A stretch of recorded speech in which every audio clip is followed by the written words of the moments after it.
کہ جب لٹا ہوا قافلہ یزید کے دربار میں پہنچنا چاہتا تھا، اس سے پہلے بازار شام کا وہ ایریا کہ جنہوں نے زیارت کیا ہے دیکھا ہوگا، 5 منٹ 7 منٹ کا راستہ ہے جو ہم گزر کے پیدل پہنچ جاتے ہیں دربار یزید میں۔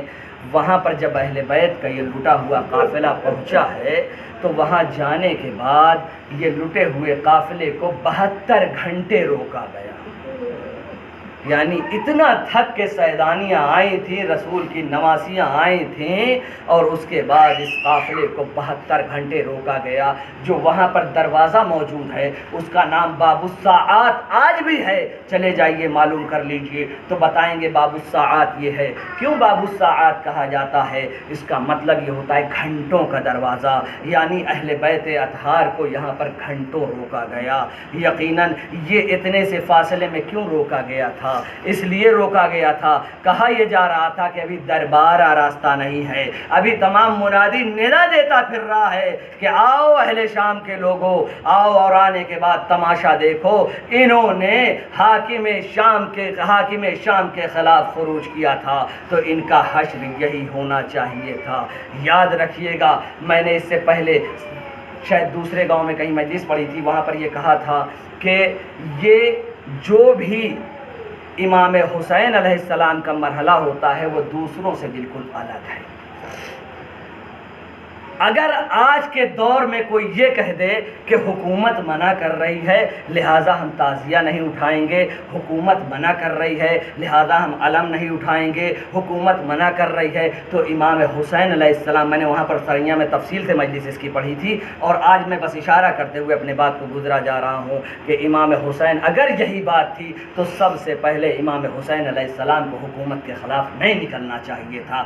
اگر امام حسین علیہ السلام حکومت کے خلاف نکلے ہیں تو اس کا مطلب یہ ہے کہ اگر کوئی ناجائز حکومت آ جائے، اگر کوئی یزیدی حکومت آ جائے تو پھر ہم سب کو بھی ایک جگہ بیٹھ کے نہیں رہنا چاہیے، بلکہ اس یزیدی حکومت کے خلاف ہم کو مظاہرہ کرنا چاہیے۔ اور جہاں پر بھی آ جائے کہ امام حسین علیہ السلام کی مجلس نہیں برپا کر سکتے، کربلا نہیں جا سکتے، آپ نے کربلا کے کتنے واقعات سنے ہوں گے کہ کتنے لوگوں کو کربلا جانا منع تھا، اس کے بعد جاتے تھے نا امام حسین کی زیارت کے لیے۔ کیا وہ غلط کام کرتے تھے؟ کیا وہ حرام کام کرتے تھے؟ نہیں، سارے قانون آ کر امام حسین علیہ السلام کے پاس پلٹ جاتے ہیں۔ اور یقیناً میں نے اس سے پہلے وہاں بھی کہا تھا کہ خاک شفا، ہر زمین کی مٹی کھانا، ہر امام کے روضے کی مٹی کھانا حرام ہے، سوائے یہ کہ امام حسین علیہ السلام کے روضے کی مٹی کو کھانا بطور شفا جائز قرار دیا ہے۔ یقیناً جب یہ قافلہ وہاں پر پہنچا ہے اور جانے کے بعد ایک مرتبہ ہند کہتی ہے کہ ہم ملنا چاہتے ہیں ان قیدیوں سے، ان بیویوں سے ہم ملنا چاہتے ہیں۔